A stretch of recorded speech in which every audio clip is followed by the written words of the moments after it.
stupid babies. Welcome back to my channel and welcome to the very first installment of Afterthoughts.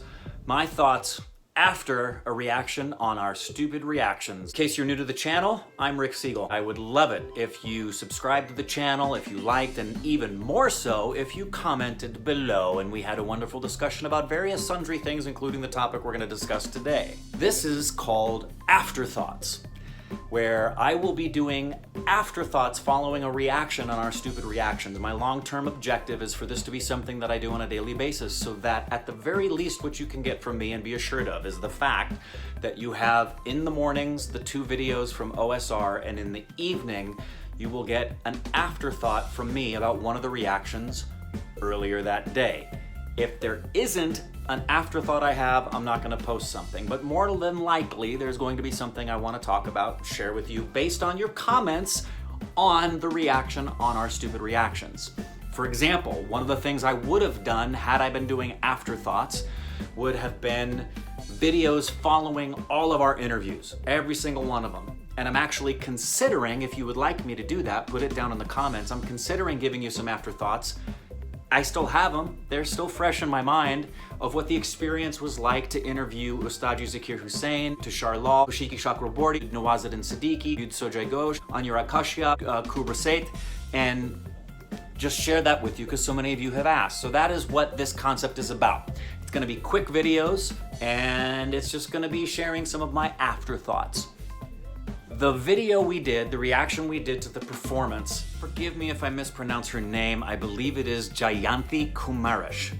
I could be completely butchering that.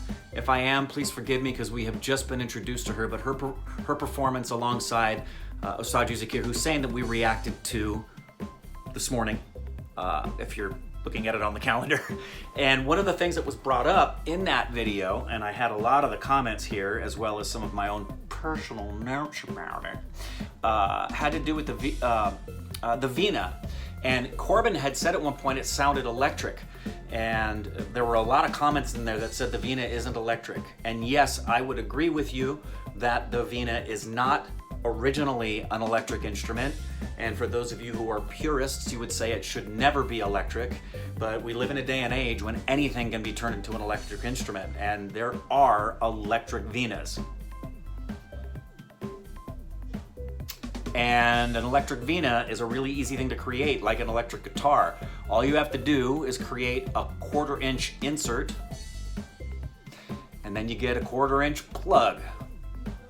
And that connects the instrument to the speaker. And the other thing that I mentioned on the video was the fact that I thought it was a percussive, I specifically said it's a percussion instrument, because you might be surprised to know that there's a lot of instruments that people assume are not a percussion instrument, but they actually are, where the technical definition of a percussion instrument is anything that is hammered.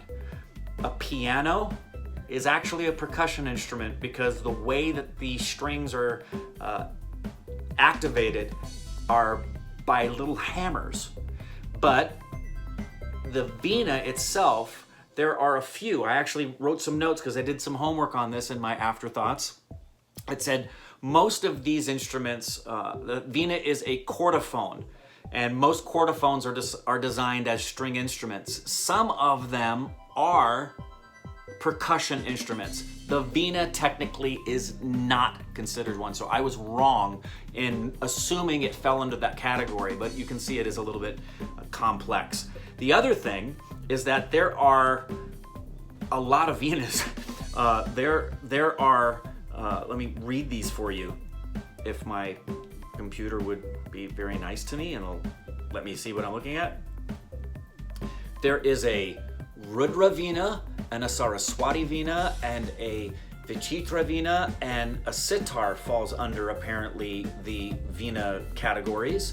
There is a Thanjavur Vina, a Saradya Vina, a Pinaki Vina, a Kachapi Vina.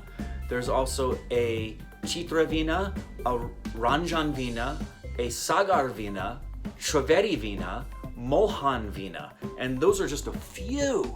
So the world of Indian music is so expansive and extraordinary, and I was blown away by, obviously, as you saw in the reaction, I was blown away. Obviously, we're always blown away by Zakir Hussain, but her capacity to do, some of you had mentioned the terminology, forgive me for not remembering it off the top of my head, of what that, I don't want to even call it a technique, but what that thing is that they do, that Corbin and I referred to as flirting with each other or playing with each other, where she played some notes and then he played those notes. Continue, please, to educate us. We are slow learners. We will eventually get there. We want to learn, and I know many of you who love classical Indian music have been begging us to do some things. I can't tell you what it means to me that you guys are patient with us, because we are trying to get to as many of the things as you request as we possibly can. And I know sometimes we put things up there and you put comments in there like, why are you reacting to that when I've been begging you to react to this? Please know we have almost 1 million subscribers now, and we're doing the best that we can to get to everything. And hopefully something like this where I just talk a little bit about that, I'll go into greater depths and some other things as well. I just wanted to begin afterthoughts. And if there isn't anything on the next series of OSR videos, I'm probably going to give you some afterthoughts on the interviews. Those would be some of the first things. Another segment I'm going to be doing soon is called This Bird's Eye View. My Bird Eye View. And I will be sharing a lot of different things in that context. Everything from, I'll share with you the movies that I love. There will be no spoilers. I'll give you a non-spoiler review of my favorite films of all time. I currently have a list that's approaching 400 of my favorite films of all time, because so many of you have said to me, hey Rick, give me some recommendations of American films that I can watch. I'm going to do that for you. I'm also going to do some teaching things again after we complete the series on fine artistry versus artistic expression, where I'm going to talk about some things related to acting. We'll also cover some things directing and cinematography and scoring and the kinds of things you've been asking me to do for a long time. I hope this was a fun little afterthought in regard to that, and we can continue these afterthoughts right here. This is another reason I'm doing this. You can put in the comments some things you want to talk to me about that pertain to that reaction. As you've noticed on our stupid reactions, there'll be 1,200 comments in a span of 24 hours, and your comment can get lost. As long as my channel remains the size that it is and grows at a slow pace, the likelihood that I can see your comment and respond to it is very, very high. So if you want me to see what you have to say about a reaction, and I've done an afterthought like this one, please put it in there. Please put links to things you'd like me to see. Can't promise I'll see them all, because it may be something we need to do on OSR. Hope you like that. Those are my afterthoughts. If you haven't done it, please subscribe to my channel. Please hit like. And after the stupid song, click Patreon to support me if you would be so generous and kind to do so. Love ya. Stay soup. Love you. Stay stupid. And I will see you on OSR and then back here. If you like this video and want some more, subscribe right now and you'll adore the time you spend with me and your extended family. And if generosity turns you on, just click that link to Patreon and give until your money's gone and no one else will be. Rick Siegel, an institution of silliness for everyone but Corbin's mom.